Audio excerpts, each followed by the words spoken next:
Okay, so you guys sent us like a mountain of articles about all the crazy robots at CES 2025. It's really pretty mind-blowing. I know, right?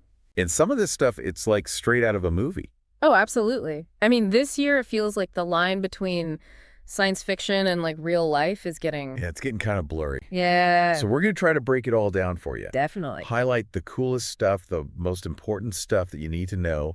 And we're mostly pulling from this awesome roundup Oh, yeah. from Life Science. They had some great coverage. They did. They were like on the floor at CES checking out all the robots. Yeah, it seems like every year they just get more and more advanced. I know, it's amazing. Yeah. So let's start with like the robots that are designed to like help us out around the house. Okay, yeah, so I think a great example of that is this Switchbot K20 Plus Pro. Oh yeah, I saw that one. Yeah, it's not just like your average robot vacuum cleaner. Right. This thing has a robotic arm What? and finger grips. Oh wow. So it can actually like pick things up. So you're telling me this thing could like tidy up my living room?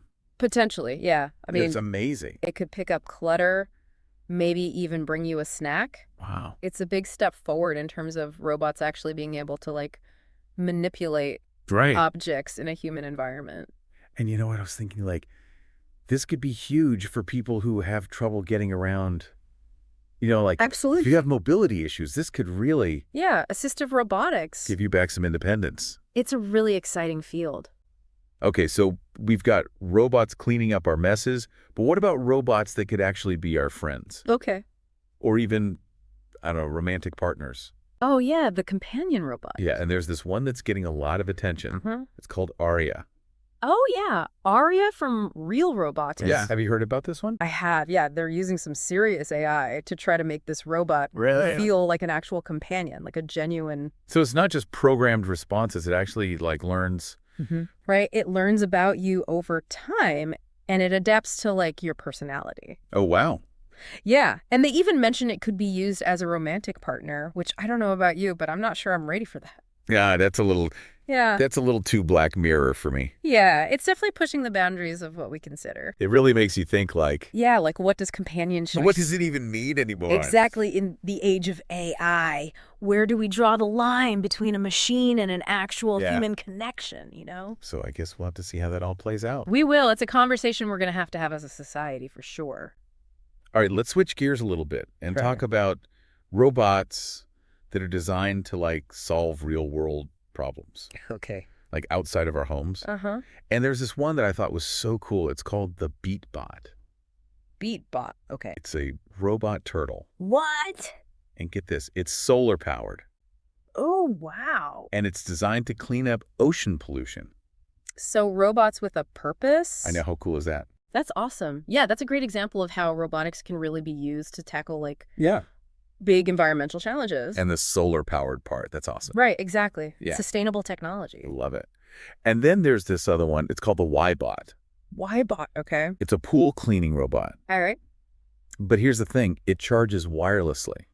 Oh, wow. So no more tangled cords. That's convenient. I know, right? Convenience is king. It is so, it just shows you how robotics is being used to make our lives Yeah.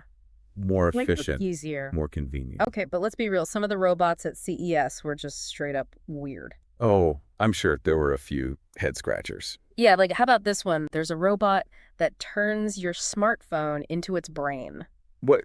So you're telling me my phone can be a robot? Pretty much. Yeah, it's called LOY. LOY. Okay. It's like a little robotic shell, and you plug your phone into it, Uh-huh. and your phone becomes like the robot's interface. Oh, wow. So your phone has all the smarts, and the robot body gives it the ability to like move around. So they're basically combining like existing technology in a new way. Exactly. It's actually pretty clever. It is, yeah. Okay, and speaking of clever, remember Bally? Bally. That little rolling robot that Samsung showed off a couple years ago? Oh, yeah, like the concept. Yeah, well, guess what? It's finally hitting the market. No way. I know. It's like BB-8 from Star Wars came to life. That's awesome. So it's like a little companion robot. Yeah, it can help you with like your schedule, control your smart home devices. So it's like a personal assistant. Yeah, and get this, it's got like a 4K camera on the front and a 2K camera on the back. Wow. So it can see and record everything. So it's like a security system too.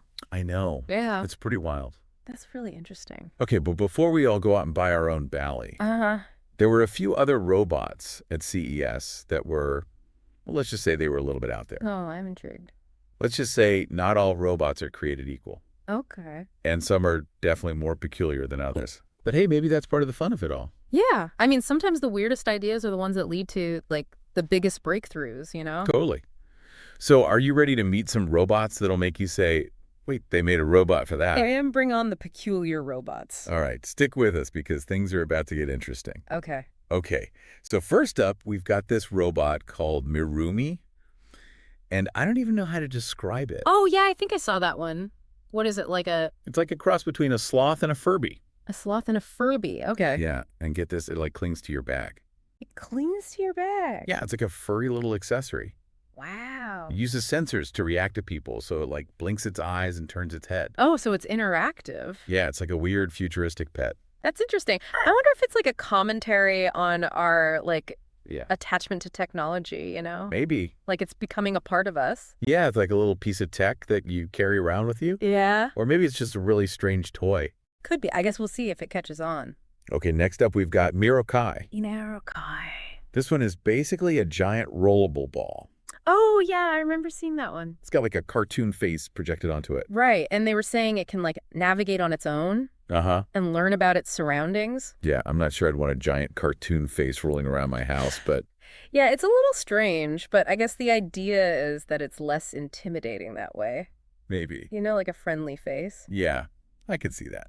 Yeah. Okay, switching gears a little bit. There was also this really cool chess-playing robot. Oh, yeah, the Sense robot. Yeah, have you heard about this one? I have. They're saying it can beat grandmasters. What? Yeah, it's supposed to be incredibly advanced. That's amazing. It's like Deep Blue all over again. Right. It makes you wonder what else AI will be able to do in the future. I know, it's kind of mind-blowing. Okay, and then there was this one that I thought was pretty fun. It's called Adam, Adam. and it's a robotic bartender. What? Yeah, you heard that right. It can mix cocktails. No way. It's like having your own personal bartender at home. That's pretty cool, as long as it doesn't overserve you. Yeah, hopefully it's got some safeguards built in. Right. Speaking of robots that could potentially replace human jobs, there was also a lot of talk about a robot that can make latte art. Oh, really? Yeah, so you wouldn't have to wait in line at the coffee shop anymore. Well, that sounds amazing in theory, I know, right? but I think I read that it's not quite there yet. Oh. Yeah, apparently it was really slow and it even like malfunctioned during the demo. Oh, no. Yeah, so it sounds like our baristas are safe for now. Okay, so this next one isn't exactly a robot, but it can turn pretty much anything into a robot. Okay, I'm intrigued. It's called Wheel Me, and it's an autonomous wheel. An autonomous wheel. Okay. Yeah, you attach it to any object and it can move around on its own. Wow, so you could like turn your couch into a robot? Pretty much. That's wild. I know the possibilities are kind of endless. It's like the Internet of Things, but for physical objects. Exactly. Okay, and last but not least, I have to tell you about this one robot. Okay. It's super weird, even for CES. All right, let's hear it. Okay, so picture this. A disembodied arm with a creepy, hyper-realistic hand. Like a robot hand. Yeah, but like super realistic. Oh, okay. That's getting into Uncanny Valley territory. I know, right? And the thing is, it doesn't really do anything. It just like moves around. Yeah, it picks things up, puts them down. It's like it's having an existential crisis. Maybe it's like an art piece, you know? Maybe. Commentary on automation. Yeah, or maybe it's just a really creepy hand. Well, whatever it is, it definitely sounds memorable. So we've seen robots that can clean our houses, make cocktails, play chess. Right. But then I've also got these robots that are just like, why? Yeah.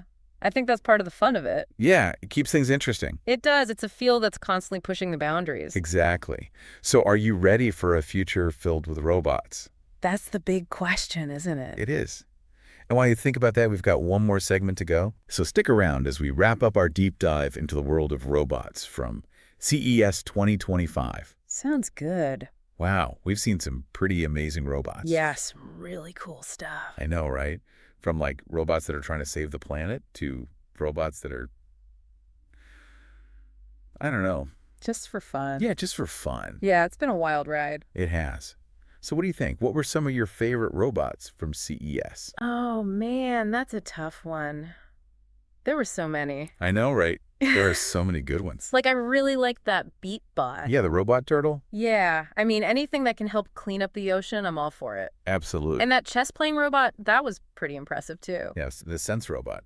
Yeah, I mean, it really shows you how far AI has come. It does. It's kind of scary, but also kind of exciting. Yeah, definitely a little bit of both. But, it's not just about the technology itself. It's about how we use it, right? Absolutely. I mean, we have to think about the ethical implications of all this. Right, like are we creating a world where robots are taking over our jobs? That's a big question. It is. And I don't think there are any easy answers. Yeah, it's something we're going to have to figure out as a society. Exactly. So as we wrap up our deep dive into the world of robots, I guess the big question is, Yeah, what role do you want robots to play in your life? it's something to think about for sure. It is. Because the future is coming, whether we're ready for it or not. That's true. Hmm? But hey, at least it looks like it's going to be an interesting future. That's for sure. Yeah. All right, folks, that's it for this week's deep dive. Thanks for joining us. We hope you enjoyed it. And if you want to learn more about any of the robots we talked about today, Yeah, we've got links to all the articles in the show notes. so be sure to check those out. Happy exploring. Until next time.